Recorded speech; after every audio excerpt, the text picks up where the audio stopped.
The broadcast is now starting. All attendees are in listen-only mode. Hello everybody and welcome to today's webinar. I'm joined today by Dan Ashby and he will be presenting Influence, why Tea can be a great test tool.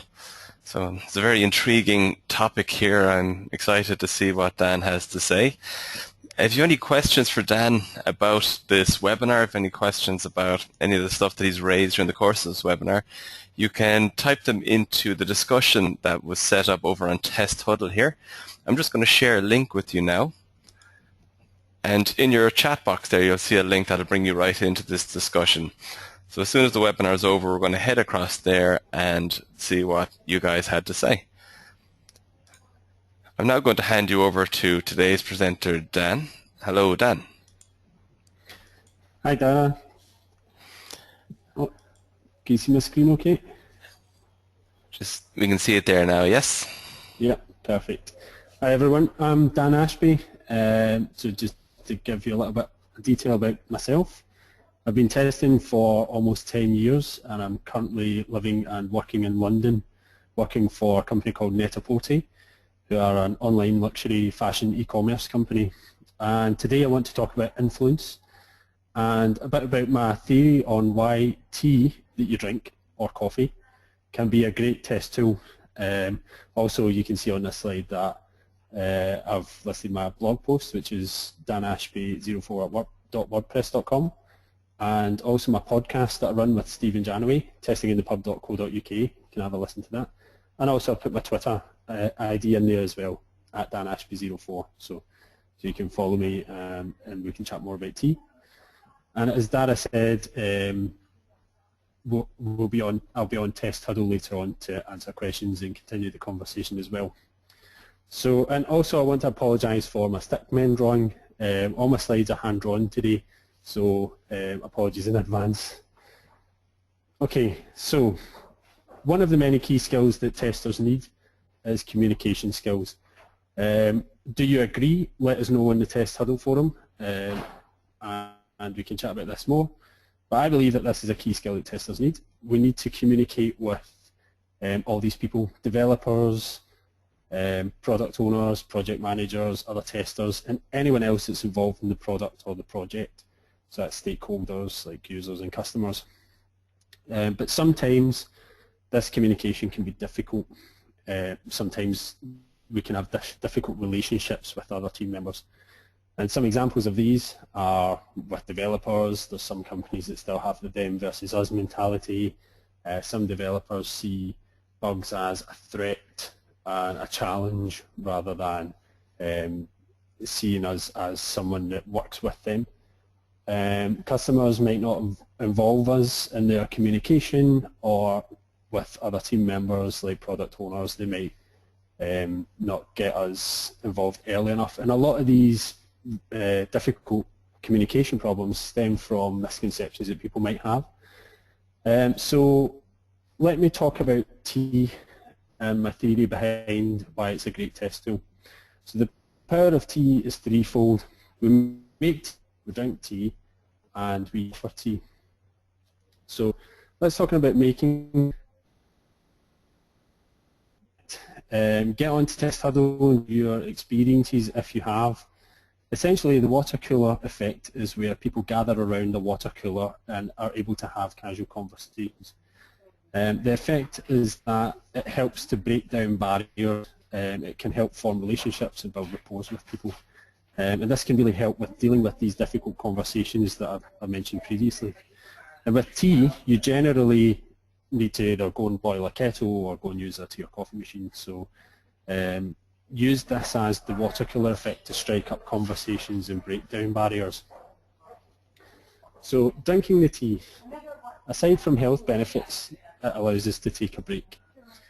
The NHS, I found a good quote from them. They're saying that breaks are important to relieve stress, eye strain, back pain, RSI or tiredness, but additionally, breaks are great for your brain. I apologise for my cartoon drawings here, it's quite funny. So the Federal Aviation Administration say that breaks between working sessions result in 16% improvement in awareness and focus. And during my research on this topic, I found this waveform of life diagram. It essentially says that for every 90 minutes of activity, for you to be able to hit your peak as efficient as possibly, you need to have that 20-minute rest. So breaks are very important for this. So let's think about offering tea then.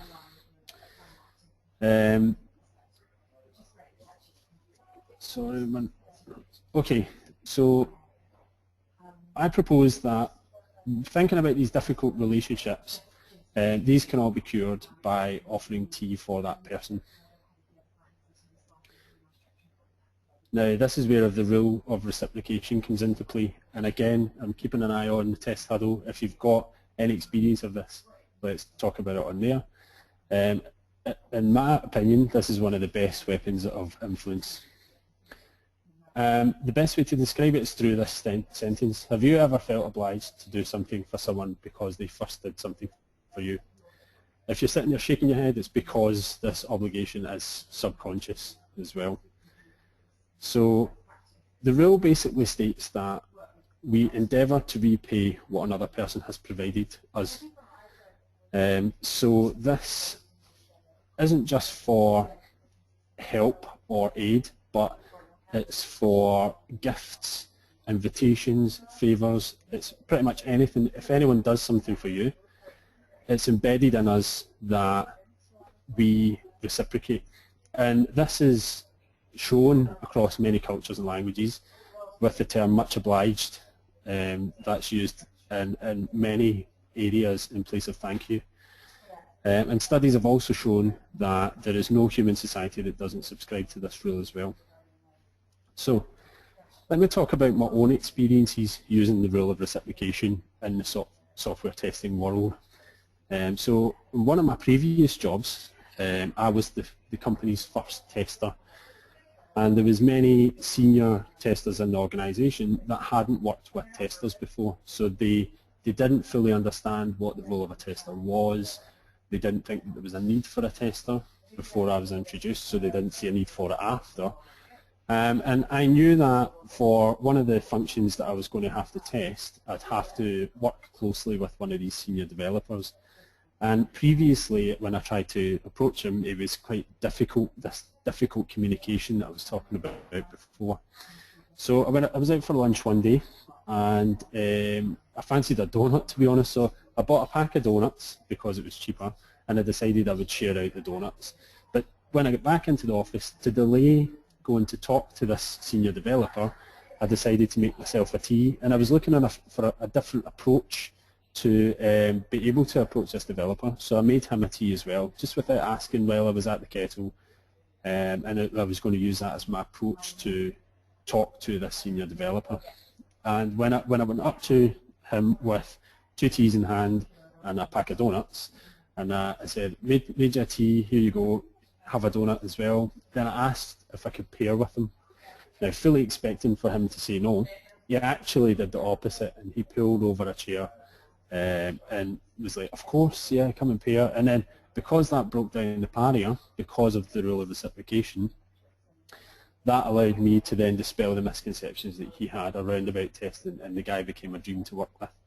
Now, I knew I'd stumbled on something, but I didn't know about the rule of reciprocation at the time, but I knew it was something to do with the tea and the donuts, so I tried it again on another senior developer that was there to prove that that's in fact what it was, and it worked again. So, but enough about my experiences. There's actually lots and lots of different studies around about the rule of reciprocation that I'd like to run through. So, starting with Ethiopia's aid to Mexico in 1985. So, Ethiopia being an extremely poor nation and Mexico being significantly wealthier, this doesn't really make sense with Ethiopia supplying Mexico aid of $5,000. But the reason for this was because 50 years earlier, in 1935, Mexico sent aid to Ethiopia when it was invaded by Italy. So this is prime rule of reciprocation at play. Mexico was hit by a natural disaster in 1985, and Ethiopia saw it as the opportunity to send aid to reciprocate from the aid that they got. Philip Koonz's Christmas card study is very interesting. So Philip Koonz was a sociologist in America working at a university, and he decided to conduct an experiment where he sent out, I think it was 600 Christmas cards to completely random, unknown people. And inside the Christmas card, he left a handwritten Christmas greeting and his name and address. And the response was incredible. He got Christmas cards pouring in from all these complete strangers because they had reciprocated with a card of their own. Next is Professor Dennis Regan's experiment, and this was a good old-fashioned experiment. Participants thought that they were rating art, and there was an actor involved in this experiment as well. And what would happen is the actor would go out of the room and return with some Coca-Cola. So for half the participants, the actor would have brought them back a Coke too. And for the other half of the participants, he wouldn't bring them back anything, just a Coke for himself. And at the end of the art review, the actor would then ask the participants to buy some raffle tickets. And again, the results were staggering here as well. Almost all of the participants who received the Coke bought multiple raffle tickets, whereas only half of the people without the Coke bought, well, a single raffle ticket. But my favourite example out of all these four is Abel Eibsfield's account of the German soldier in World War I. So the nature of World War I meant that armies couldn't cross the battlefield. It was fought in the trenches. And the German army would employ soldiers to crawl across the battlefield into the British trenches and capture British soldiers to take back for interrogation.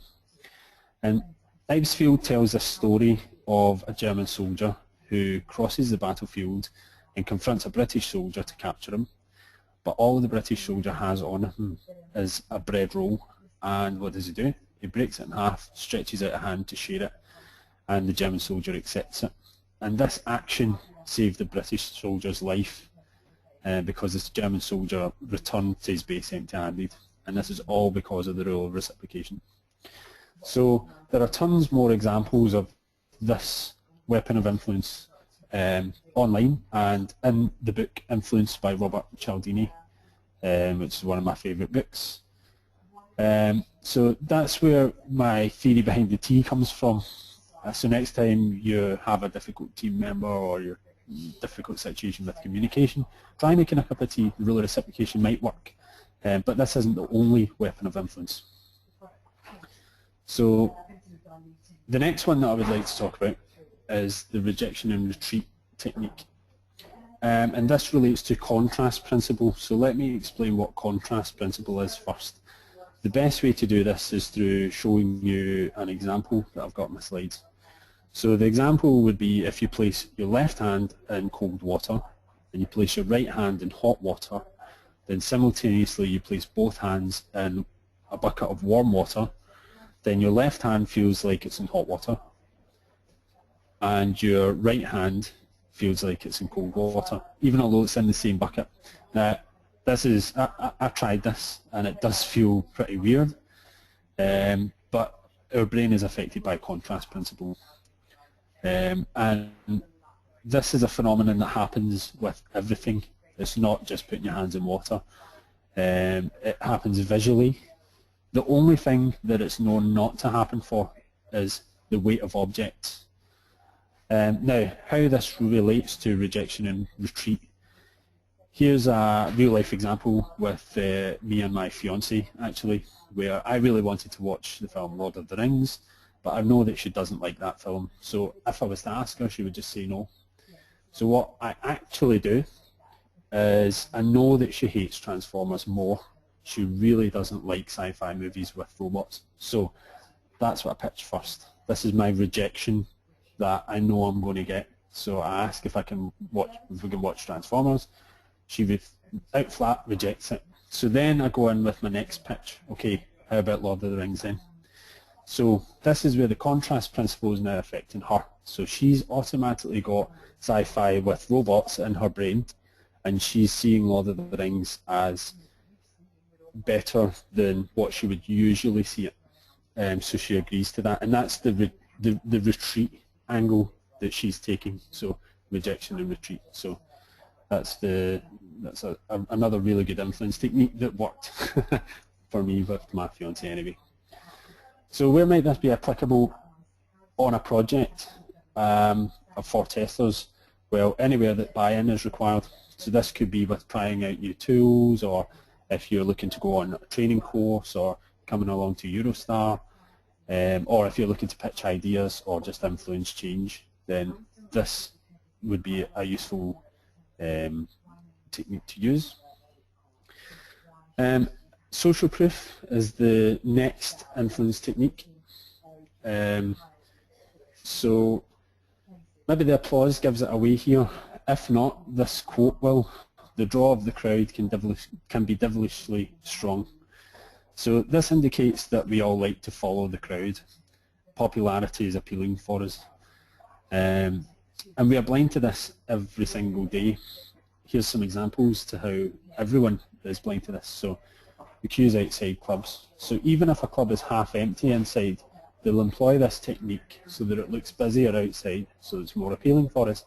It's the same with restaurants. If you're hungry and you're looking for a restaurant, you're going to choose the restaurant that looks busier over the restaurant that looks quieter. So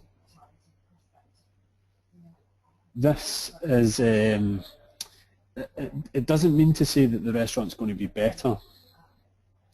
All it means is that it's more appealing to us because it looks busier, so it implies that it's better. So TV canned laughter. We all hate TV canned laughter, but the reason that TV producers use it is because studies have proven that it makes us laugh longer and it makes us laugh more often. Tip jars in pubs and restaurants. Pubs and restaurants supply tip jars, but what they do is they preload the tip jars so that it looks as if more people have tipped, which means that we are more obliged to tip ourselves. And advertisements for fastest growing or largest selling as well. Fastest growing, it looks very appealing to us, but because it shows that people are buying it, but it doesn't mean to say that that product's good. Same with largest selling. Even though a lot of people are buying the product, it makes us want to buy the product. So here's an example in a project as well with this one. So if you approach your manager about a tool, about buying a tool, but they've not heard of it and it's your opinion or their opinion and they might not go with it, but whereas if a group of people approach and you all are saying how good it is, then it's going to get his attention more or her attention more. So this is another great rule of a great weapon of influence. So the next one I have on my list is the likability factor. So the likability factor is simple. People will be more inclined to help you if they like you. It's not rocket science, as my little diagram shows there. There's a great book called How to Win Friends and Influence People by Dale Carnegie, and there's a whole chapter on this, but I've picked little points out for sharing in this presentation. The first one, become genuinely interested in other people. Showing an interest shows that you care, and people like people that care, so that's a bit of a no-brainer. Number two is smile. Smiling makes you more approachable, so that's a good point there. Number three is be a good listener. Being a good listener around that water cooler effect or kettle opens up the door for number one, being genuinely interested, and also number four, which is talk about the interest of others. If you talk about the interest of other people, then they will become interested in what you've got to say as well. So that's key there. Number five, if you need other people's help, then they're an important person to you. So if you make them feel sincerely that they are important and make them understand this, then they are more likely to help you. Number six is don't criticize and condemn or complain, which is quite obvious. Number seven is showing appreciation. Everyone likes a bit of appreciation, and it means that you will be more receptive. So that's a likability factor, and I've kind of flown through my slides here because this is actually my last influence technique, which is the commitment and consistency strategy. So once we have made a choice and taken a stand, or details our feelings and opinions, we will encounter personal and interpersonal pressures to behave consistently with that commitment. So we strive to justify our earlier decisions. So when committing to something, we subconsciously strive to be consistent with that commitment. So, for example, if I was to ask you, how are you? How would you answer this? Again, go into Test Huddle and see how you would answer this question, because 90% of people would answer with a customary favourable reply. So, yes, I'm fine, or I'm good, or I'm great. So now subconsciously, the idea is that you will strive to be consistent with that statement, even if you're not doing that well. So if I then responded with I'm glad you're doing okay because I need your help, how would you respond then? You're more likely going to help because you've already said that you're doing good and you want to remain consistent with that. So although I've flown through the slides here in like 25 minutes, I think, these are all from this book, Influence, the Power of Persuasion by Robert Cialdini, and I mentioned it before. It's one of my favourite books. You can find it on Amazon quite cheaply, actually. And I've reached the end of my slides, so thanks for attending this webinar. Do you agree with the communication skills being vital? Have you used any other influence techniques? Let's head to Test Huddle website and we can continue the conversation there. Great. Thank you very much for that, Dan. I'm just going to open up my screen again here now.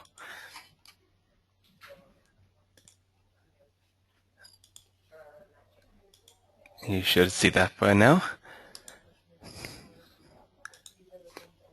Okay, so next week we have another webinar, and this webinar will be a new model for testing, and that's with Paul Gerard. That'll take place on Wednesday, August 6th at 2 p.m. And before we head over to Test Huddle, I just want to bring one or two more things to your attention. We have a competition running at the moment called TeamStar, and it's the opportunity for a team of up to 4 testers to win a place at this year's conference in Dublin. And this prize is worth up to €7,100. And in order to get involved in this competition, you just need to submit a short video, which is less than 2 minutes long, just showing us a unique way of convincing your boss to let your team of 4 go to EuroSTAR 2014. So you can be creative, and we look forward to seeing what you have. Just a reminder as well that the closing date for this competition is August 15th, which is pretty close. So if you haven't started putting your video together, you should get started. And finally, I want to bring to your attention a virtual conference that we are running in September called EuroSTAR Online. And it's completely free to attend, so we'd love if you guys could make it. And as you can see, we've got a really great lineup here. We have a number of on-demand webinars as well as live webinars, and we will also have a new and an exclusive ebook that will be available on the day. That ebook is coming from Bob Gale and Mary Thorne. For more information about the presenters and the topics that they'll be discussing, you can find out this information on the EuroSTAR Conference's website, and you can also register there. So we're now going to head over to Test Huddle. Let me just share with you one last time the link. And you should see it there now in your chat box. There's a link that will bring you right into the discussion.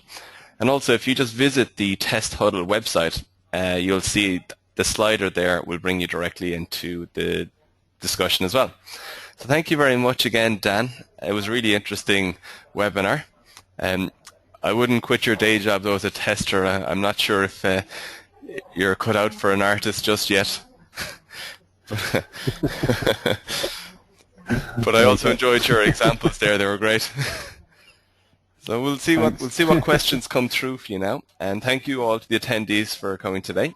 The webinar is now over. Thank you and goodbye.